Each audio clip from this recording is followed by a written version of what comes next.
तुम नाराज किस बात पर हो?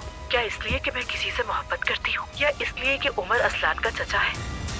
अंकल मुझे माफ कर दें, बस अपने मिजाज में थोड़ा सा तामुल लेकर आओ बेटा, क्योंकि इससे नुकसान खुद को होता है। मैं आपके साथ हूँ, ये बात याद रखिएगा पूरे दिल से, चाहे आप जो सोचती हो मेरे बारे में।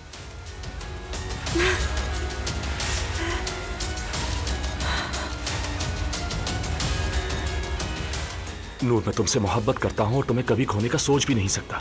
मर जाऊंगा लेकिन ये नहीं होने दूंगा। मैं तुम्हें भगा ले जाऊंगा।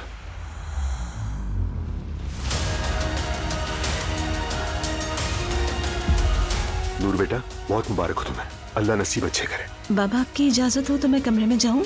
ठीक है, जाओ। हाँ बोलो। ठीक है, आ रहा हूँ। खैरियत है ना भाई, कुछ हुआ है क्या? कुछ डॉक्यूमेंट्स आए, वो लेने चाह रहा हूँ दरवाजे।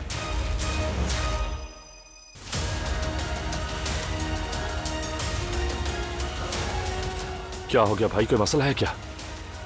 आओ रोहन, बैठो यहाँ।